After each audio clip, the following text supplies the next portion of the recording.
قوربانی بم گۆشتەکە لای ئێمە گۆشتی حیوان بە 18,000 بەس ئێوە کە هاتنێ تا ئێرە خەمی خەڵکتانە گۆشتەکە لەبەر خاترتان یەکەم بە 16,000 لەم گۆشتفرۆشەی سلێمانی کیلۆی گۆشتی بەرخ بە 18,000 دینارە. ئەمە لە کاتێکدایە کە لە گۆشتفرۆشەکانی دیکە لە زۆربەی شاری سلێمانی کیلۆی گۆشتی بەرخ بە 26,000 دینار و کەموزیە فرۆشتنی پێوە دەکرێت. لێرە وەسای هەیە لێگە فەرمی تێرە سڵاو لێبێ هۆکار چییە لای تۆ کیلۆی گۆشت بە 18,000 دینارە. قوربانی بم گۆشتەکە لای ئێمە گۆشتی حیوان بە 18,000 بەس بەڵێ هی کاوەڕ و بەرخ و کار بەس ئێوە کە هاتنێ تا ئێرە خەمی خەڵکتانە گۆشتەکە لەبەر خاترتان یەکەم بە 16,000 بەڵێ لەمڕۆ دەست پێەکەم ماڵە ئاوا بێ.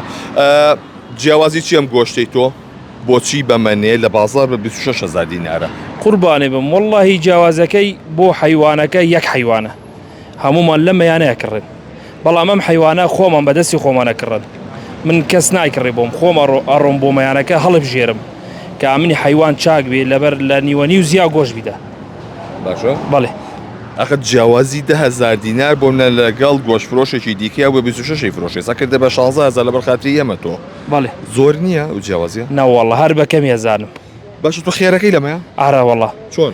ئەم بەیانیە گۆشتەکەم کێشاوە کیلۆ 16,000 کەوتۆ لەسرم من 15 حیوانمەیە 15 جگەری لەگەڵە. باشە جگەر هەیە بچووکە 30,000ەکە هەیە 40,000ەکە جگەری کاور دوێنی فرۆشتومە جوتی بە 90,000 جوتی بەڵێ دانەی بە 45,000. باشە گۆشتەکە بە تاڵاتی بۆیان پاکەی چاوری و چەق و هەمووی لێ شێوەیەکی چوری پێوە نییە چوری پێوە نییە مشتری ئەگەڵ بڕیت پارچەی دووگی بگە سەر گۆشتەکەم ئەیکەمە بەسەر گۆشتەکەی بۆ خۆی لەبەر چاوی ئەی بۆنە گۆشتی گوێرەکە بە چەنە؟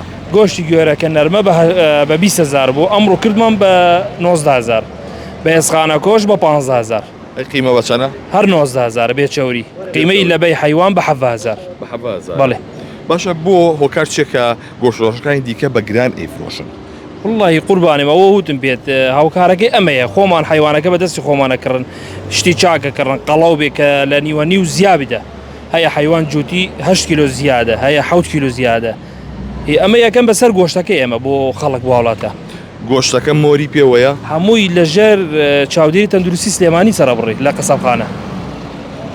باشە منەگە شیلوی گۆشتی بەرخ لە لای تۆ بکڕم شیلوی گۆشتی بەرخش لە یەشێک لە گۆشتفرۆشەکانی سلێمانی بکڕم کە بۆ نەوە 26,000 دینارە هەمان شتە بێ؟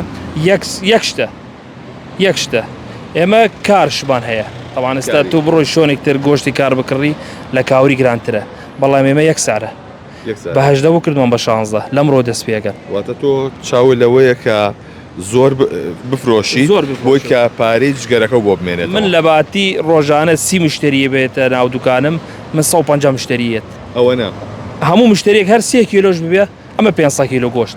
باشە بوون گۆشتفرۆشێکی ئاسایی لە ڕۆژێکات چەند ئاژەڵ سەرفەکات تۆ چەند ئاژەڵ سەرف؟ من باسی خۆمەکەم پێشی ئەم داشکاندنە ڕۆژی 4 حیوانمە بوو من ئەمڕۆ پێنجشەمەیە 15 سەر بڕیوە تەواوم کرد بەیانی کردومە بە 26 بۆ جومعە بەڵێ ئیتر زیاکەم ڕۆژانە زیاکەم چەند سەرڤی ئەوەنە زیاشەکەم. خواز دەسەری چۆنە هاوڵاتی؟